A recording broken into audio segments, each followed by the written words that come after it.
Golden State Media Concepts Baseball Podcast. We cover everything Major League from spring training to the World Series. We've got your favorite club covered from New York to Boston to LA. This is the Golden State Media Concepts Baseball Podcast.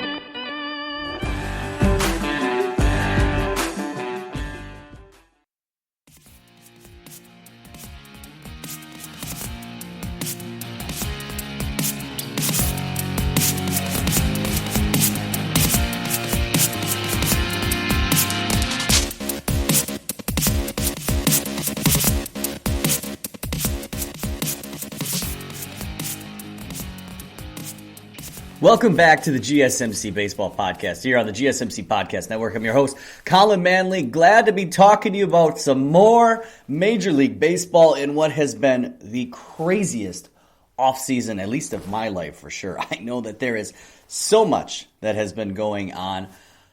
Lot to talk about. Lot has happened since the last time we've made an episode. It's kind of crazy. We've had some trades. We've had some actual moves. Things have been happening. And we need to discuss it all. So we are going to make sure that we cover our news and notes. We need to be doing that, getting you caught up in everything around the league. We need to be talking about the rumor mill because with all of the recent moves that have been happening, a lot of things are potentially going to be changing. I want to take some time to talk about Tommy Lasorda, a baseball great that we have recently lost. And, I really want to talk about the next moves. What are the next things that potentially could be happening? But we're going to start things off with our news and noise, talking about everything that's happened around the league. And we actually have some news that has recently just come in right before recording. As free agent outfielder Kyle Schwarber has decided to play elsewhere. Well, I shouldn't say decided.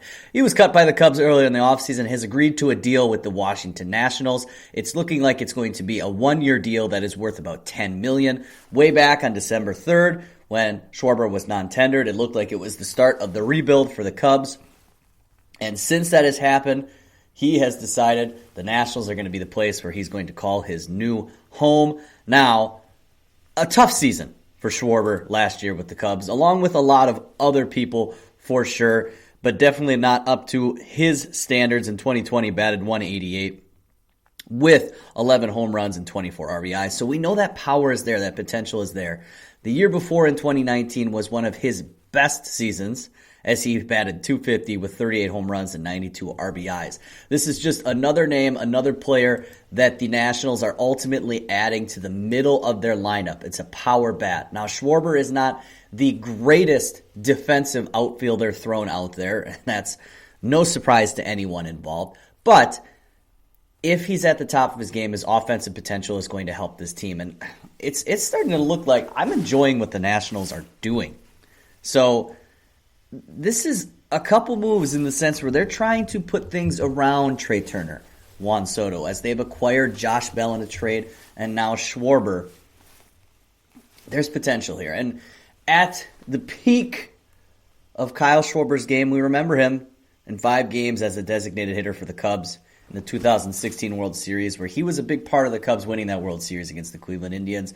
So I'm sure the Nationals are hoping that they can get something out of this. And the DH discussion is also not ultimately dead. It's not over. It's not done. It could still happen. We don't think it's likely, but we could be surprised here. So I like this. Low-risk move for the Nationals. It's 1 year. It's another one of those short deals. We're going to be seeing short deals all over the place, so this makes a lot of sense. No surprise there. Now, this is not necessarily overly new news, but since our last show that we recorded, personally haven't had the chance to talk about it, as Francisco Lindor has officially been traded, sending over to the New York Mets. The Indians are going to give Lindor and Carlos Carrasco, while the Indians are receiving pretty much nothing. I hate to say it. It's not much. It's some young infielders, along with outfielder Isaiah Green, right-handed pitcher Josh Wolf. Ultimately, the Mets only gave up their number 10 prospect. I do want to talk about this more because this is on the flip sides. Let's look at both sides of this. One side, the Mets, I really feel like you walked away with a steal here. And just from what we've seen with the Mets in this offseason, this is just telling me Collin most likely is going to be giving him an extension, signing him, has no concerns. This is his big ticket item that he wanted on this team that we've been hearing about. An extension's going to happen. This is just like the Mookie Betts situation. Carrasco is a nice name to be throwing behind DeGrom, Stroman, whenever Syndergaard comes back, and then Carrasco. That is getting to be a pretty solid starting pitching rotation. Now, losing him doesn't hurt the Indians that much because they have a lot of starting pitching. But the Indians' return, it's young players that we don't know what they're going to be. And they knew they weren't going to be able to keep Lindor. The writing has been on the wall for a long time. So they weren't going to be able to give him the contract extension he was wanting. And so they held out. Now they're at the point where it's just like, well, if we're going to want to get anything back, we need to trade him before this season. And the return is just ugly. I'm disappointed. And I don't know what more was out there for the Indians. I don't know if there was any better deals. But ultimately, the Indians shed a little bit of money, and they get out from Lindor. They're going to move forward with this. It's just, it feels a little empty from the Indian side. I don't absolutely love what they did, but I think they were also in a position where they didn't have much choice. So I think the next discussion is going to be is when does this extension happen? Now, the Mets have a lot to get done because there actually is a little pressure now on their side after this trade is made because Lindor eligible to be a free agent after this next season. And he's going to be a big ticket item. Now, the one thing that helps the Mets, a lot of shortstops are available in this next free agency period. But Lindor is towards the top of the names. He is a top player in this league, especially at the shortstop position, has one of the highest WARs at shortstop for the last few recent years combined. How are you going to get this extension done? I think it's the first thing. He walks in the door, hey, Francisco, happy to have you here. Let's start talking about how we can keep you here. And that ultimately is going to be the next step. I think it's going to get done. I don't think there will be any surprise to this. Like I said, it's going to be very similar to the situation with Mookie Betts. I don't think it's going to be very different. So, unfortunate to say. We also got to talk about some moves that, unfortunately, did not happen. Tomoyuki Sugano, the right-hander who was a I want to say a popular name. I want to say quite high-priced name because prices haven't necessarily been up there for a lot of free agents so far. But he was a popular name because behind Trevor Bauer, the starting pitcher market was thin. And so, coming over for the Nippon Professional Baseball League, I'm sure that Sugano was very excited about the potential to pitch in the major leagues. Unfortunately, it doesn't seem like any team was willing to offer the contract that he was ultimately looking for. Right-hander, turned 31 years old. On the other side of 30, that's scary for some teams. I understand that. But he was 14-2 with a 1.97 ERA, 3 shutouts in 20 games last year. Looking to be a quality pitcher. We heard connections to many, many, many teams. We even heard about some recruiting pitches happening from Toronto. We knew there was interest. But ultimately, before his signing deadline, a deal was not able to be completed. So therefore, Sugano is going to be heading back to the Nippon Professional Baseball League most likely. And maybe we'll get the opportunity to try this all again next year. I look at this as a very missed opportunity for many teams. He was going to be a quality starting pitcher for some.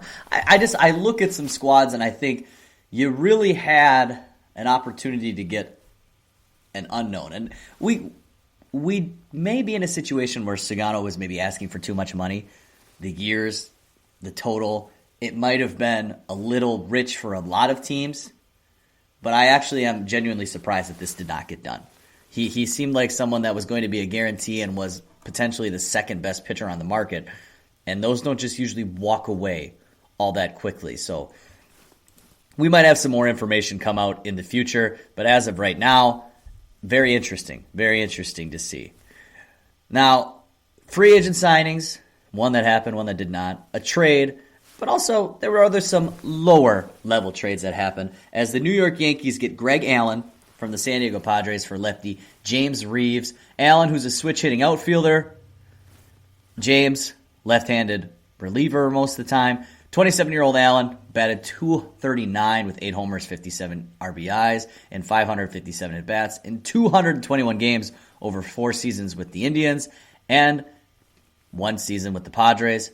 He batted .154 with 1 homer and 4 RBIs and 26 at-bats over last season, only played in 16 games, was ultimately designated for assignment on December 31st. He is a San Diego native, not quite eligible for salary arbitration, so this is just the Yankees are seeing what they have here. Maybe they think there's a little potential from his mostly Cleveland years. Reeves, 27 years old, he is 20-7 with a 2.30 ERA in 12 starts and 125 relief appearances. So like we said, mainly relief guy, but that's over 5 minor league seasons. Did not get in any games last year when the minor league seasons were canceled due to the coronavirus pandemic. We didn't get to see him pitch at all. So this is literally just, hey, this guy isn't going to really play for us. Hey, this guy, we don't know what we have. Let's just flip him and see if we can revive something or make something happen here. A trade's a trade, people. I'm excited to see any possible transactions happen, and hey, that's a big one. That's a big one that I could ultimately get behind. But if there's one story that has ultimately caught my attention, it has to happen with a former Los Angeles Angels clubhouse attendant, as we have some names coming up for some guys that are potentially doctoring the ball. Now, if you are someone who's been around baseball quite a bit, this is nothing new.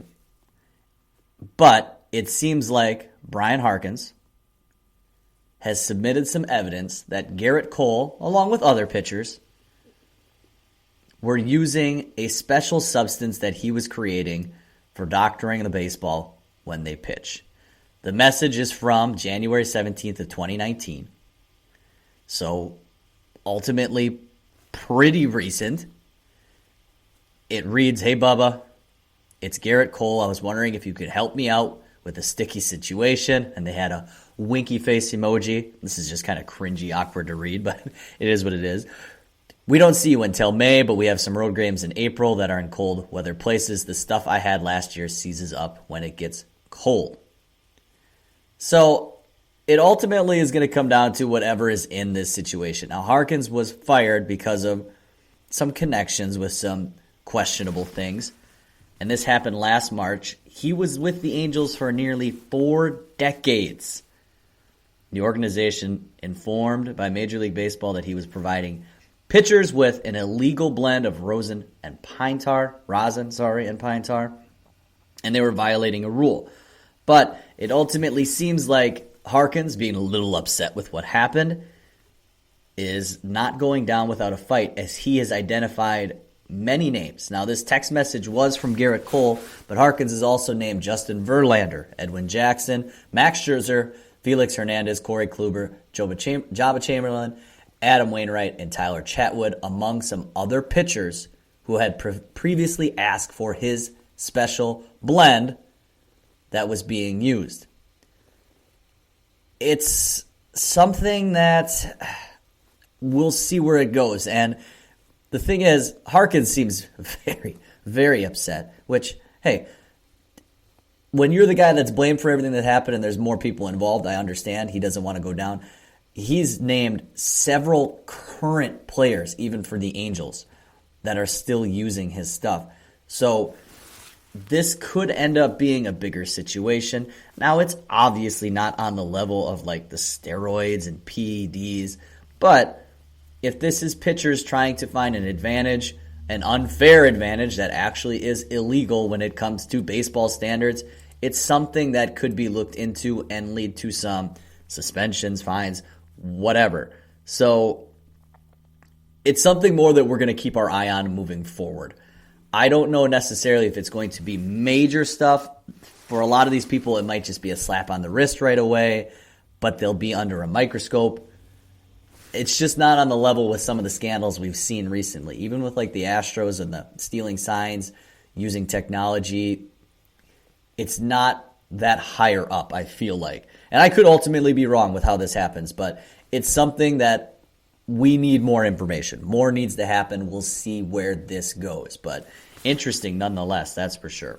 So that's going to be all for our news and noise around the league, getting you caught up on all 30 teams and some of the major news that we have. We're going to take a quick break. When we come back, we're going to talk about the rumor mill. What is happening? Lindor has been traded. What are the next steps for some of our teams in Major League Baseball here on the GSMC Baseball Podcast? This is your ultimate stop for everything sports. The Golden State Media Concepts Sports Podcast. Should I say more? From the NFL, MLB, the NBA to MMA, it's all in here. The Golden State Media Concepts Sports Podcast. Listen now.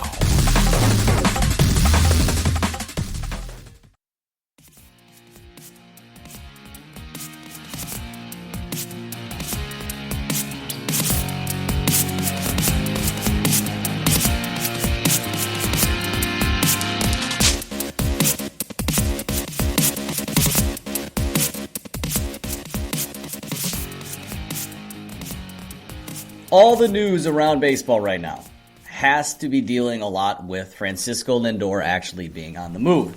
So, with Lindor being moved, our attention is going to shift to a lot of different players, for sure. The first one that obviously comes to mind for me is going to be Trevor Story, and we're going to talk about him for sure. We're going to make sure we break that down.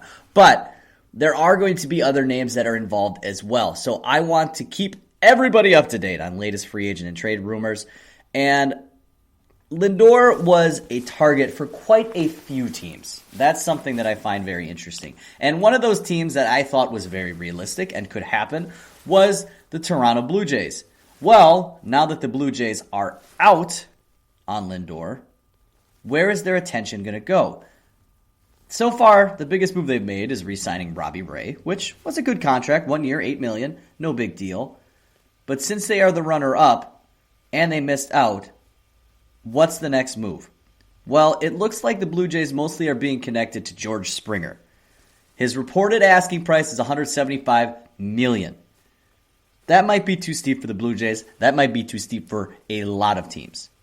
But with what we just saw in that trade market and trade value, there's a chance that some of these asking prices could come down a little bit.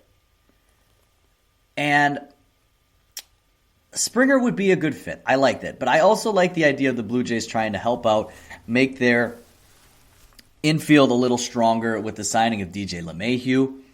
I would like to see people get aggressive with that. Now with Lindor going to the Mets, I do have to bring up, it's a weird construct, all right? Mets and Yankees, you're trying to share that town in New York. This is a big splash move. This is the Mets making some noise. They are the team that's making noise, if any, this offseason. Does this lead to the Yankees making a little bit of a counter move to be like, we are still the team of New York? Maybe they up their offer to DJ LeMahieu, but at the same time, if DJ LeMahieu gets stolen away from the Yankees, that could be an interesting big story that I imagine they don't want to see happen. And it seems like the Yanks have made it very clear. Top priority, we want LeMahieu back. So, with all of this happening, we don't know what the Blue Jays are going to get.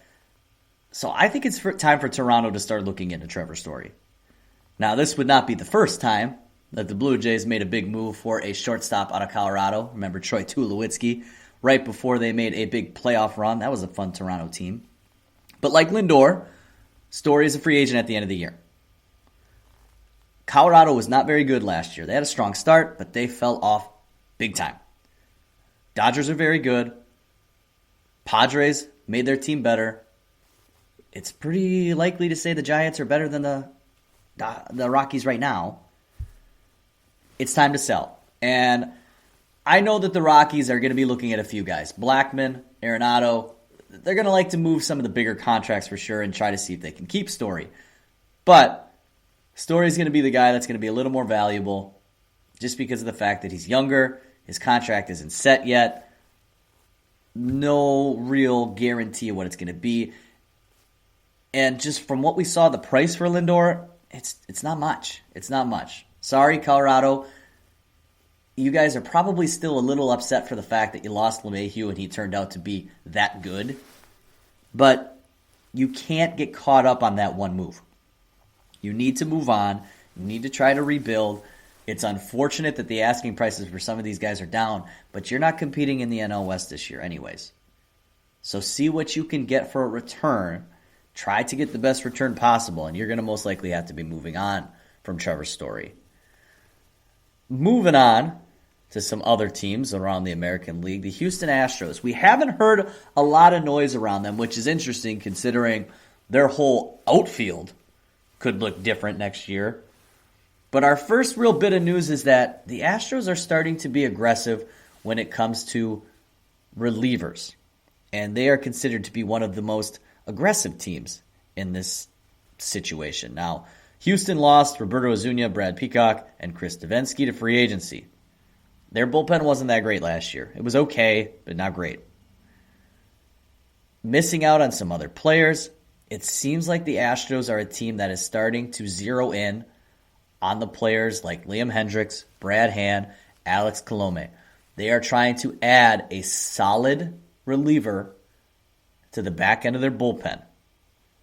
And it would be a good idea to make their bullpen a little bit stronger because let's look at what their starting rotation is.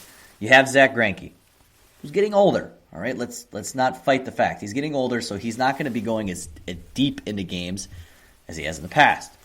A lot of your other starting pitchers this year are going to be younger. So yes, they might be young and be able to go deep into games if things are going well, but you might also have some hiccups and ups and downs with that team. Justin Verlander also is not going to be a part of the team this year. So strengthening your bullpen might be a good move to help your whole pitching department this year. So I like the idea of the Astros diving into this. We'll see if anything actually comes from it. But this is a report that the Astros are now deciding we want to be more aggressive in this sense. Moving back to, well, hey, the Indians moved a couple players out of the AL Central. Is it time for another AL Central team to take another stab? The White Sox being one of the teams that are starting to be connected to Trevor Bauer.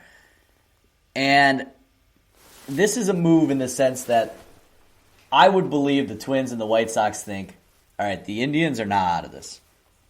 They are not contenders in the AL Central this year. It's down to us two. What can we do to make sure that we are the stronger team going in? Now, the White Sox have been great so far this offseason, upgrading their team. They need to figure out who's going to be their closer, but also another starter wouldn't hurt them. We also need to figure out what their DH is going to be, but that might be a rotating door with guys that they already have on the field, playing a lot of depth all over the place. The Twins, they need to figure out some starting pitching as well, but they also need to figure out, is Nelson Cruz going to be back? There are some ties, some connections to believing that Trevor Bauer, his agent, was implying that the White Sox are now in a position to make a big move. You have to be careful with everything that's happening with Trevor Bauer. He's hyped up the Mets. He's hyped up the Padres. He's hyped up now the White Sox. He's just making it known that a lot of teams, he will consider you. I imagine this is to keep conversations ongoing, but it is something to bring up as one team falls out of the race in the American League Central.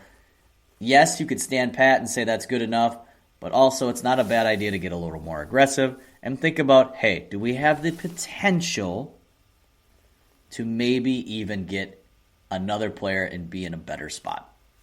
Something to watch with the White Sox. Yadier Molina has been a guy that's been on the free agent market for a while, and we've heard some connections to a lot of teams. And we've said it on here before. It would be very difficult to picture Yadier Molina in a uniform other than the St. Louis Cardinals, but that doesn't mean it can't happen.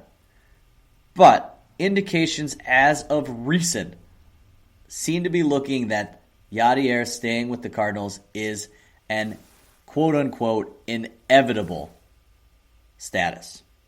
This is coming from Cardinals beat writer Derek Gould, who speculates that the idea of Molina re-signing with the Cardinals is approaching this territory where it's just inevitable. It's going to happen. He notes, though, that there still is an opportunity for a lot of other clubs to come in and try to steal Molina away. Catcher is a valuable position. There are still some teams that are contenders that would love to have a guy like Molina.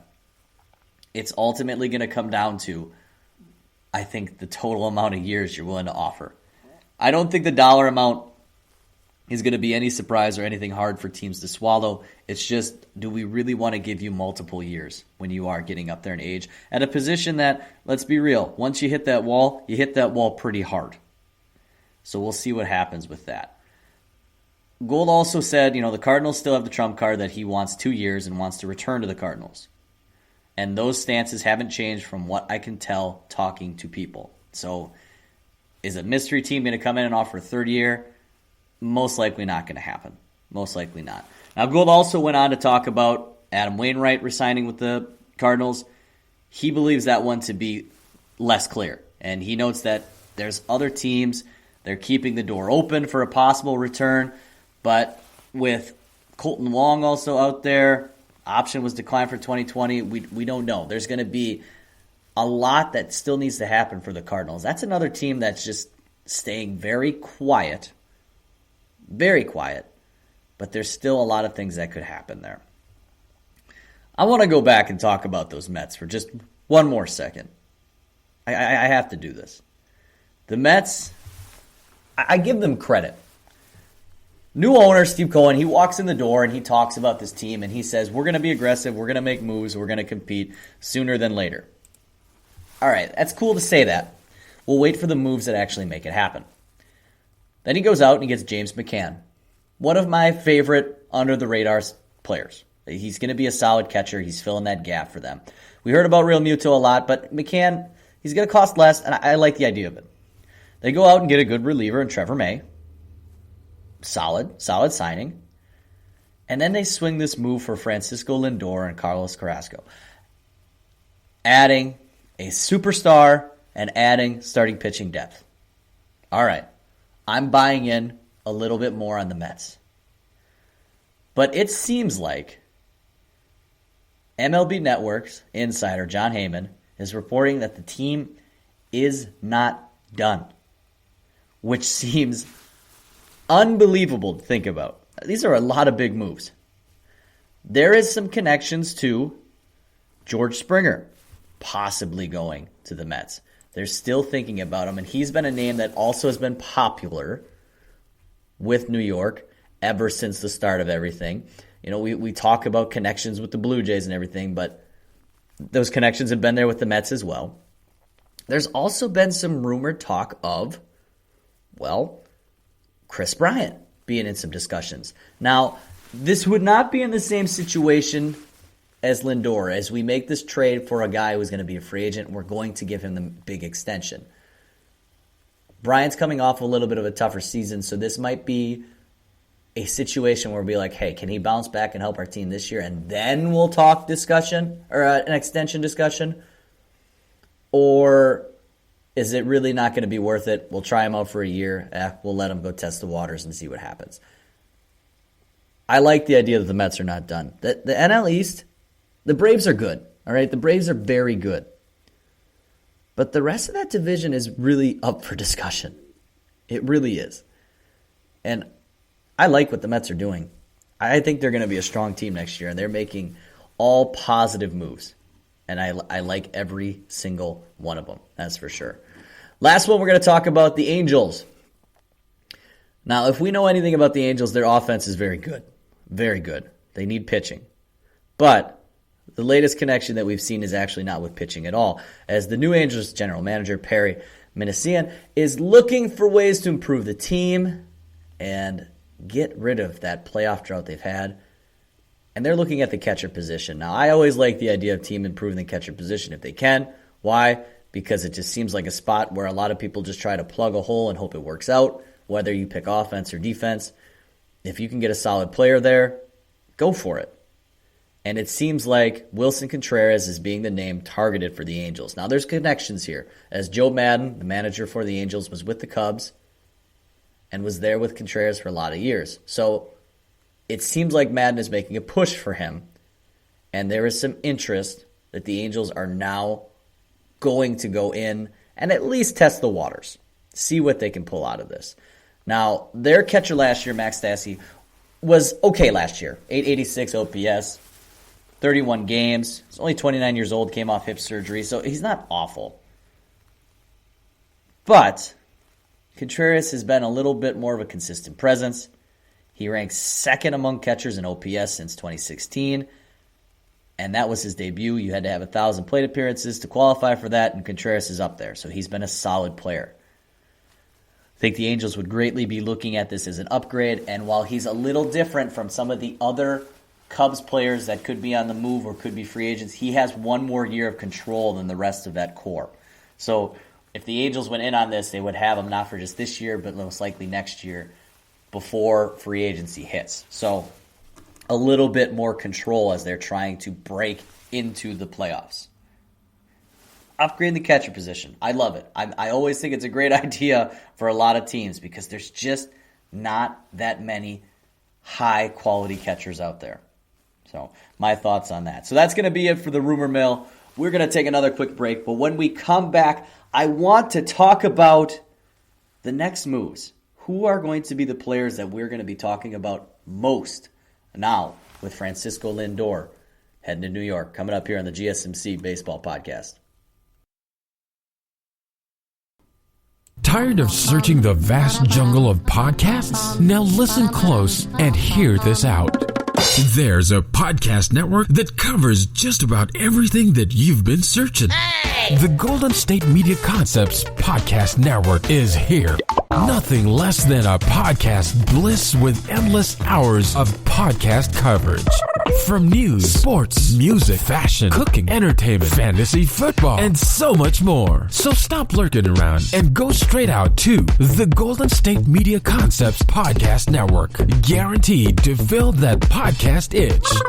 Whatever it may be. Visit us at www.gsmcpodcast.com. Follow us on Facebook and Twitter, and download us on iTunes, SoundCloud, and Google Play.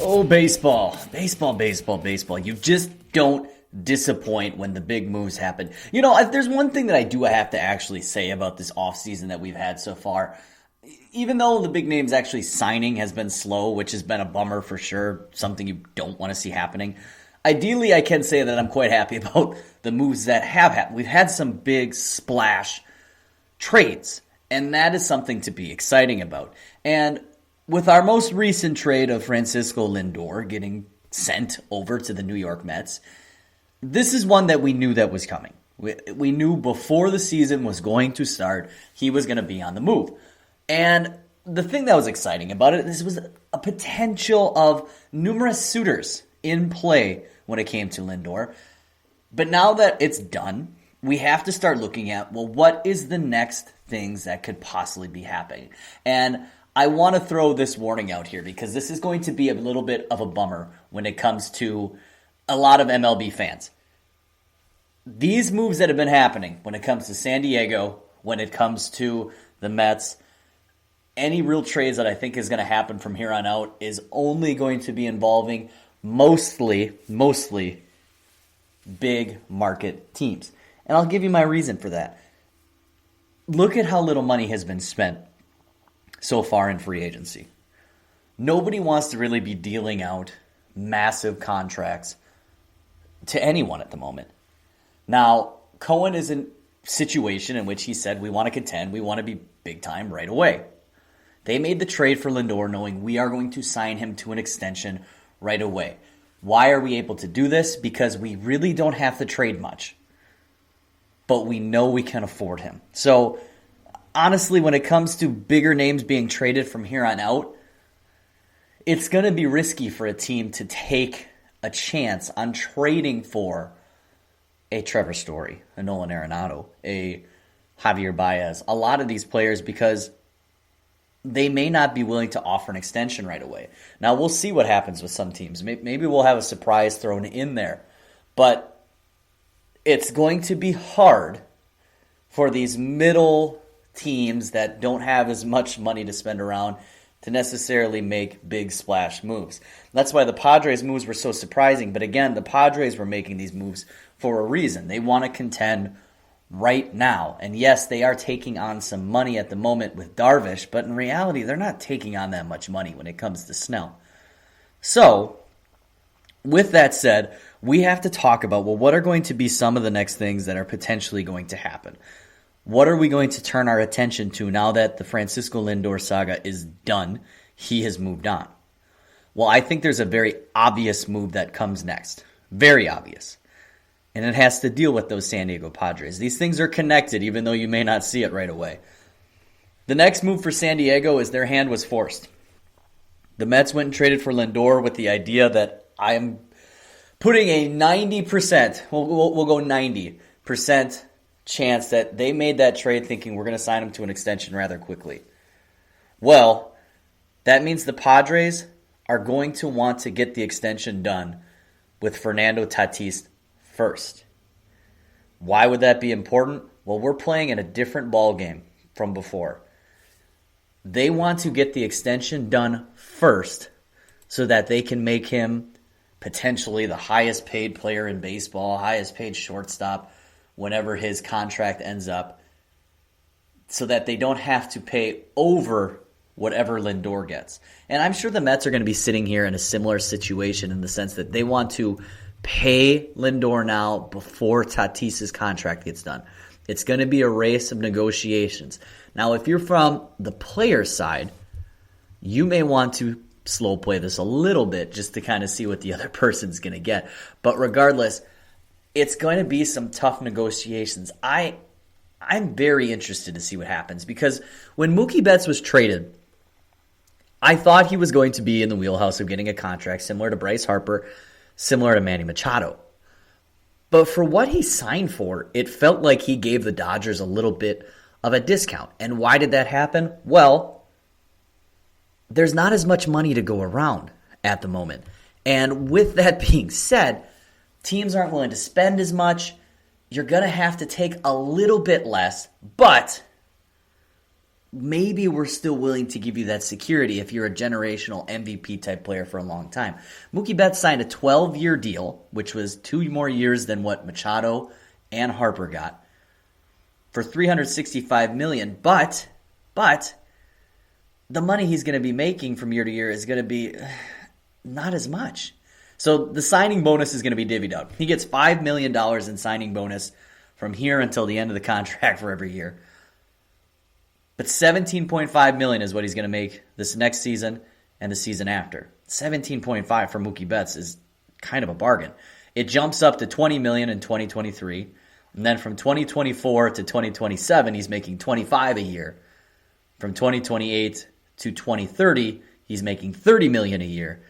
To 2031 and 2032, he's making $27.5, which is still going to be below the yearly money that Machado and them was making. But the contract is also going to carry him until he is 39 years old, and we'll probably look at the deal very differently then. It's going to be a very unique situation. But I think there's a good chance that these teams are going to want to get something done quickly. It's going to be in that similar range of $30 million a year, I would bet. It might be close to a 10-year, $300 million contract, similar to what Machado and then. If I'm Tatis and I am going to the Padres and I am going, okay, what Machado signed for is where we're starting. let's be honest. He's a great player. It's a 10-year, $300 million contract. But that's where we are going to be starting our negotiations. We can get a little bit bigger, maybe not too much, but we're not going below that.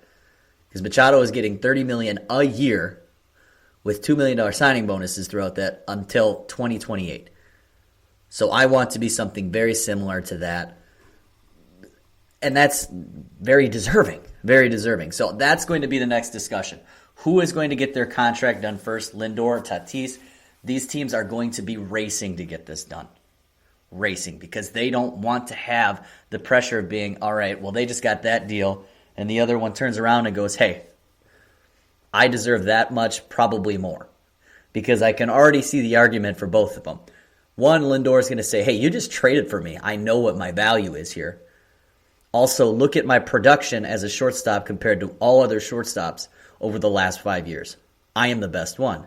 While Tatis will be able to go, did you see what I just did last year? At my age, I know what I'm deserving of. All of the leverage is on the player's side. It's up to the front offices in getting these deals done. So that's going to be the first thing that we're going to be watching for. What's going to happen there? The next thing we're going to be watching for is some players actually being traded. My focus right now, I can't get over the Chicago Cubs. I don't truly understand what they want to do. Now, they won the NL Central last year. And when you look across the landscape of the rest of the NL Central teams, none of them got better. None of them did anything to improve their roster. But yet the Cubs got rid of Schwarber. Yes, he had a down year. Understood. But the season before, he was kind of big for you. So that one was confusing. Chris Bryant is in all the trade talks. You don't want to give him an extension right now. So I don't really know if you want to keep him, if you want to trade him. But if you've learned anything from the last few weeks, his trade value is pretty much nothing. So what's your plan there? We also hear a lot about Wilson Contreras being in trade talks all over the place. Is he a part of your future? Hard to say. And then on top of that, Javier Baez is going to join that big-time shortstop market next year, along with Anthony Rizzo. So, you had a core of how many players that their future with the team is basically massively in question. What do you truly want? What do you want to stick around? And this is where the Cubs' job is so difficult, because I don't know if this team really knows what they want. You traded away Yu Darvish, which his contract was bad last year, but after the year he just gave you, he was a Cy Young candidate. Quality pitcher, but you traded him away. You got some younger players. You're hoping they develop. But now you have Zach Davies and Kyle Hendricks. You have two guys that can barely throw 90 miles per hour as your starting pitchers.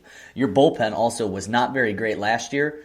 And Jeffries, who was one of your best players out of the bullpen, is a free agent. So what's the direction there? I don't know if the Cubs are going to genuinely go into this season just standing pat. That seems foolish to me. That seems like they're playing a little arrogant and they think, oh, we're just the best team, we're going to win. When your team most likely got a little worse and you have no general direction of what your 2022 roster is going to look like. So I'm waiting for some moves there, whether it's trades or extensions for players. That is the thing that I think we're going to see coming with the Cubs. And the other team that needs to figure something out, and they need to figure it out quick, is the Rockies. I'm going to keep beating this dead horse. I'm sorry. You're not contending. It's not happening. You are not even the third best team in your division. But you got some players that are of value to other teams. Trevor Story, whatever your value is for the Rockies, is going to be a free agent at the end of the year. Right now, I would say the best guess is he's not coming back. Nolan Arenado could be a free agent, or he could be on your books for massive money for a while. And if you lose Trevor Story, yeah, you might want to keep Arenado, but then what's the rest of the team going to be? Charlie Blackmon is also getting older. You have started the last few seasons hot out of the gates, and then you flop every single time. And there's been no real major changes made. So what is the direction that you want to go with your franchise? You're similar to me and the Cubs. I don't know what you guys really want to do. But the thing is, if you are understanding that you need to turn things around and start contending, and you want to do so quickly, well, then some moves need to be brought in to have players this year. Or if you want to start the rebuild, you need to move guys now. Story's gone after a year. Blackmon's not getting younger. Arenado could stick on your books, but he's going to have more value in a trade if a team's willing to take on his money. Now, he just had his worst year of his career, and that's something that a team's going to try to talk you down on. Be like, hey, it's tough to take money right now, and did you see how he played last year? But you hang your hat on, yeah, that was his worst year, but he still looked pretty darn good last year, considering. If that's going to be his worst, you're looking pretty good with him as a solid defensive and offensive option. You will have a little bit of leverage there. The thing with Tatis, or not Tatis, but Lindor and Story is whatever team you trade him to is going to be like, well, yeah, he could leave after the year. You're right. But you could persuade Arenado to stay. If you are a good enough team, he has the contract already in line. He can stick around. Are you willing to pay for his production? Those are the moves. Those are the ones that are coming next. And that's something that I strongly believe in. And there's a lot of other teams that could definitely think about moving on, trying to move some players. The Red Sox could be trying to see what they can do with J.D. Martinez, but I don't think that one's likely. I think they're going to give him a chance to bounce back. The Yankees with LeMahieu, that's going to be something to watch for sure. Are the Blue Jays going to actually make a big-time move? I just think the American League gets very interesting. There's a lot of teams where I'm just like, all right, what's next? What's next? National League Central, gosh, I feel like that one's a mess right now. The NL West, we already know what it is. The NL East, our team's going to try to make a move to compete with the Mets. I think the Nationals are making smart moves, but I think the Phillies got a little pressure on. I also believe that they're going to maybe be like, is this the time where we offer the deal for Real Muto? The Mets just signed their guy, and he's going to be there for a long time. Is it time for us to go in on this? Get our guy? That might be the next free agent. He is looking more and more like he's going to be the first free agent to sign to me, Real Muto, because I don't think any other team is going to pop in other than the Phillies. And if they do, it's going to be a surprise move. Fine. But if the Phillies let him go, what a mistake. What a waste. It's going to bother me quite a bit. So those are just the things that I got my eye on right away. Going to be the next step. So we're going to see. We're going to wait. We're going to be patient. I got my fingers crossed for another great week of some big-time news and action. It's picking up, guys. It's picking up. I like the direction the MLB is finally going. We knew it was going to be slow. We knew this. But now that we're starting to get the news, it's been big news all over the place. So we're going to take one last quick break. When we come back, we need to dive into some Tommy Lasorda, give some memories, talk about some things. He's got some cool stuff in his career. It really is fun. So we're going to take one more break. We'll be right back with that here on the GSMC Baseball Podcast. Want to know the latest in soccer? Then listen to the Golden State Media Concepts Soccer Podcast. From MLS, the World Cup, and the Premier League, we've got you covered. The latest updates, the hottest matches, and news on the league's top players. It's the Golden State Media Concepts Soccer Podcast. David Beckham scores the goal to take England all the way to the World Cup finals. Listen now.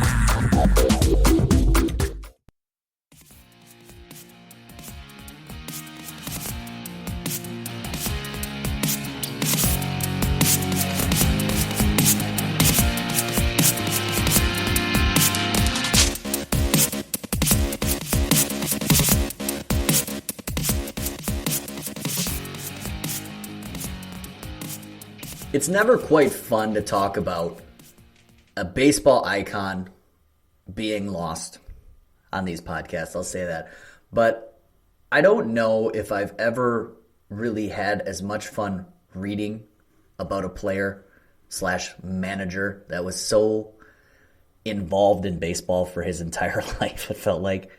So if you have not heard the news, Tommy Lasorda, Hall of Fame manager, who was a big part of the Los Angeles Dodgers having 2 World Series titles, spent 71 years with the franchise. Has died, passed away at the age of 93. Dodgers said Friday he suffered from heart failure at his home in Fullerton, California. He was in the hospital before. They kind of sent him out, said he was fine. It's something that, I talked to some people that I know in the medical field. They said, they sent him off probably knowing it's not going to get that much better, and it was just only a matter of time. And it sucks. It really is a loss for the baseball world. But I gotta be honest, if there's one thing that I genuinely brings a little bit of a smile to my face is knowing that the last possible Dodger game that Lasorda saw was the Dodgers winning another World Series. I do find a little bit of joy in knowing that fact, and he's just a guy that I was very young in my lifetime when he was doing a lot of his managing, as he was there from 1976 to 1996 with the Dodgers.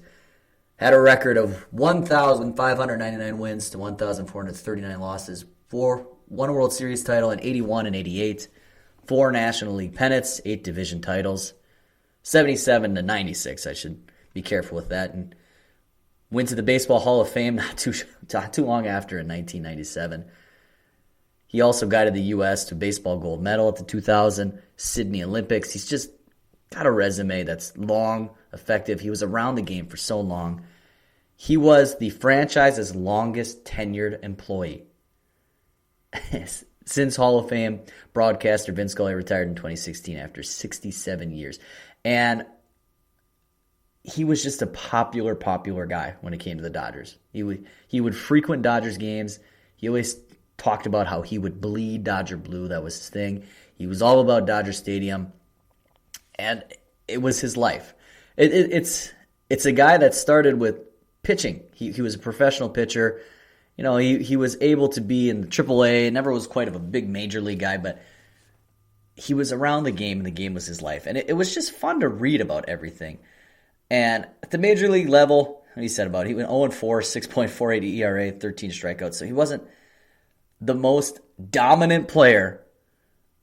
But even with that said, he was just such a well-known manager that so many people loved around the game.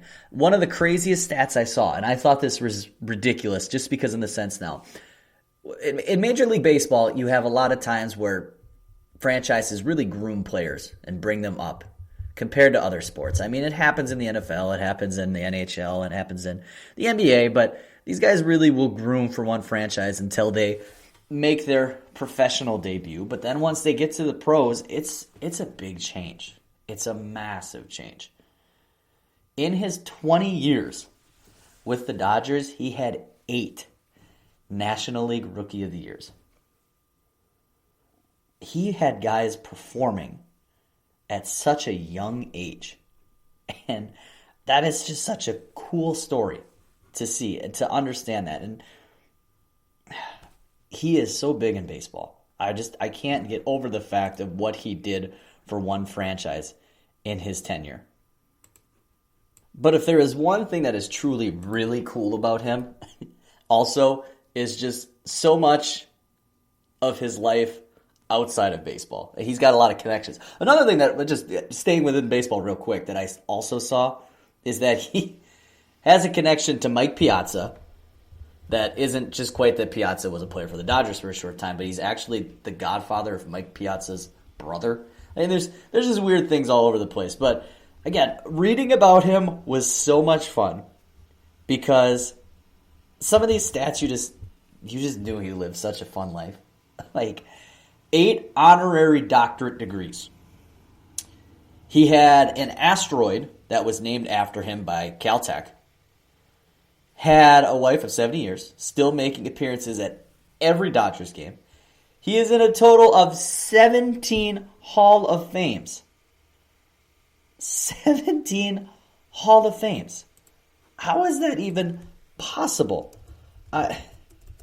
I don't even understand how someone could have such an ability to do all these things in their life, and yet he was someone that just lived it to the fullest. And I greatly enjoyed every little bit of it. And, there's even more to dive on top of it. Tommy Lasorda was known for a massive friendship with Frank Sinatra and other Hollywood stars. I mean, if you're going to be spending 20 years as a manager for the Dodgers and spending almost 70 years with the Dodgers franchise, I mean, it's no surprise that you have a lot of connections when you're over in LA. And Sinatra sang the national anthem on the opening day, 1977 season, to be a part of Lasorda's debut as a manager. And there is just a collection of autographed photos of a bunch of celebrity friends with Lasorda. The guy just lived the most unbelievable life. And there is so many things. And, I even went and I just dug it up now. I have to take back and I have to fix my stat when it comes to the Rookie of the Years. 9 National League Rookie of the Year winners. Not 8. 9. Even better. Mike Piazza being one, Steve Sachs, Steve Howe, Eric Karros, Hideo Nomo, just to be a few of them. And he just continued to make it look easy, make it look so much fun. And he continued to be a strong presence. And I'm so sad to see such a big name go away. It's been a tough year in 2020. We come into 2021 thinking things are going to start fresh. And 93 years old, man, that's a good run. That's a good life. If I make it to 93, I'll be a very happy camper. But it's just a big loss for the Dodgers organization. And you want to give him some credit. You want to talk about him and give him his validation, because this is just a legend in baseball that we lost over the last few days. And it's just hard to talk about, but he still brings a smile to your face when you read and see all the things that are going on. And man, he's a fighter too, because he's had some health issues before. There was some heart issues when he managed a little bit. He had a heart attack when he was in 2012, was able to get through that. He is someone that has just been through a lot of things. And I'm honored to get the opportunity to talk about him today. It's a lot of fun. One of the best, one of the greatest, Tommy Lasorda, sadly passing away. Be remembered. I'm sure the Dodgers are going to give some great recognition to him to start their season in 2021, and I look forward to seeing it, because one of the best in baseball gone away from us, hopefully not forgotten. So that's going to be it for this episode of the GSMC Baseball Podcast here on the GSMC Podcast Network. I want to thank you once again for listening. It has continued to be lots of fun. We love doing this stuff, and without your support, without your downloads, without your, information coming back, your feedback on the show, this is all done for you guys. I love being able to sit in front of a talk for a microphone, but when it comes down to it, it's for the people that want to hear this stuff, and I'm very grateful for all of that. If you have that opportunity, would love to hear from you guys. Any type of positive feedback that you liked about the show, maybe some things you'd like to hear us talk about in this offseason, maybe break down some other things. We look at all of these contracts and all of these people that could potentially be traded, these deals that aren't done. Maybe we want to look into that a little bit. Maybe we want to talk more about some of the possible trade targets we could see. Maybe some trade targets that you would like to see those lower budget teams that they can go after. Or maybe you just want to hear more about what's going around with rumors around the MLB. Whatever it is, any feedback's great, and want to thank you once again for listening to the GSMC Baseball Podcast and the GSMC Podcast Network. Your host, Collin Manley, signing off. Have a great weekend, day, weekday, whatever it may be. Thank you once again. You've been listening to the Golden State Media Concepts Baseball Podcast. part of the Golden State Media Concepts Podcast Network. You can find this show and others like it at www.gsmcpodcast.com. Download our podcast on iTunes, Stitcher, SoundCloud, and Google Play. Just type in GSMC to find all the shows from the Golden State Media Concepts Podcast Network. From movies to music, from sports to entertainment, and even weird news. You can also follow us on Twitter and on Facebook. Thank you, and we hope you have enjoyed today's program.